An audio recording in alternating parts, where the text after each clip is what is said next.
Birinci eşelon alınandan sonra artıq demək olar ki, texnikalar müəyyən olunmuş hədlərdə hədəfləri vururdu. Ondan sonra artıq biz şəxsiyyət ikinci eşelona çatanda əvvəlcən təyin olunmuş koordinatlar vasitəsilə biz koordinat ötürürdük. Hədəflər artilleriya qurğularından, texnikalarından vurulurdu.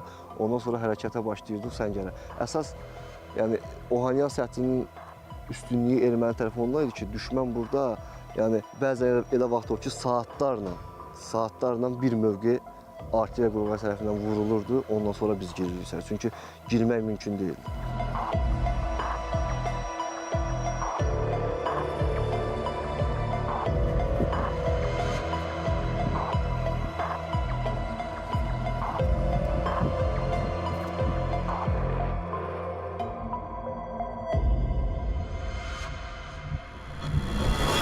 Sonra biz Cəbrayıl istiqamətində irəliyəsi olduq.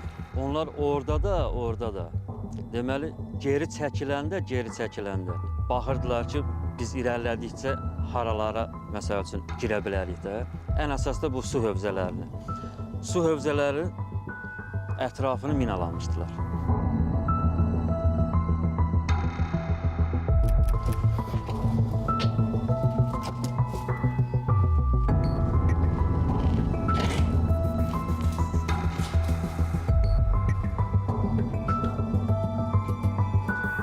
Yataq yeridir bura.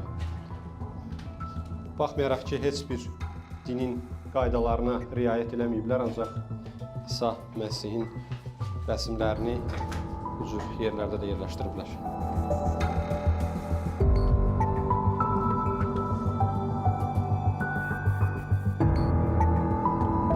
İşğala, vandalizmə, soyqırma heç bir din haqq qazandırmır.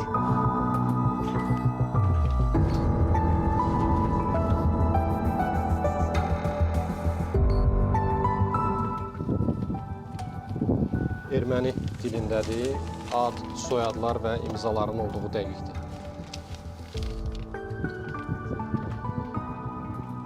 Hansısa növbətçilik cədvəli olduğu daha ağlabatan görünür.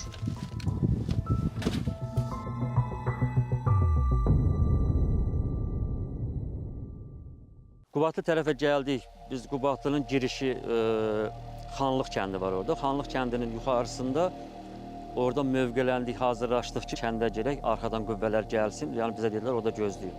Həmən vaxtı gördük ki, Cəbrayıl istiqamətindən bir 30-40 nəfər biz tərəfə gəlir, qaçaraq gəlirlər.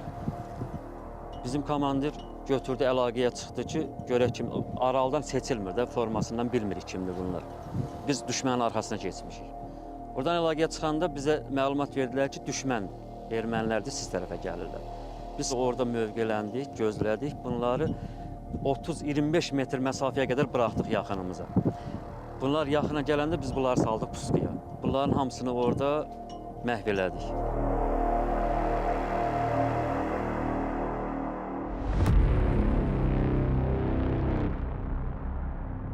Bir gün paltarımızı dəyişdik, silahlarımızı təmizlədikdən sonra dərhal Füzuli, Cəbrayıl istiqamətində yola düşdük. Xocavənd rayon Hadrut qəsəbəsinə çatdıq. Orada bizdən əvvəl xüsusi təyinatlı qüvvələr girmişdi, artıq orada döyüş gedirdi.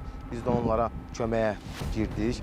Hadrut istiqamətindən sonra bizə istiqamət verildi. Şuşanın Şuşu kəndi istiqamətində yüksəklik vardı. Strateji cəhətdən çox önəm daşıyırdı. O yüksəkliyi çox çətinliklə döyüşərək, hətta şəhid verərək işğaldan azad etdik.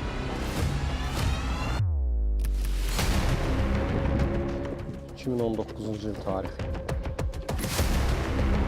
Sursat yeşiyi.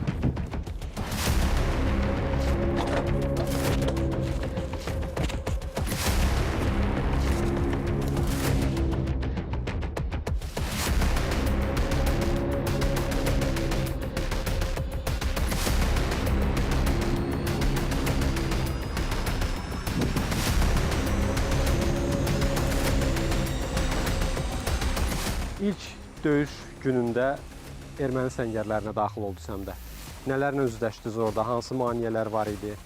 Əvvəlcədən proqnozlaşdırılmayan, gözləmədiyiniz nələrsə var idi?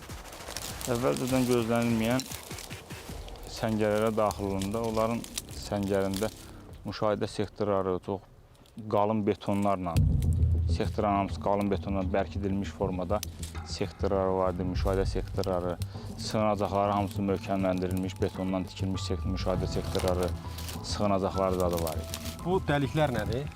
Bu dəliklər su yığılmaq üçün də nəzərdə tutulub. Səngərə bu tülkü oyuğu deyirlər buna. Bu suda yığıla bilər və yaxud burada sığınmaq da olar, hansısa atış zamanı burada sığınmaq da olar.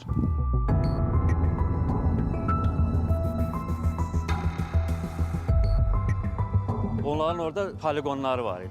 Poligonun axırında bir dənə böyük çınar ağacı var. Həmən çınarın da dibində bulaq var idi.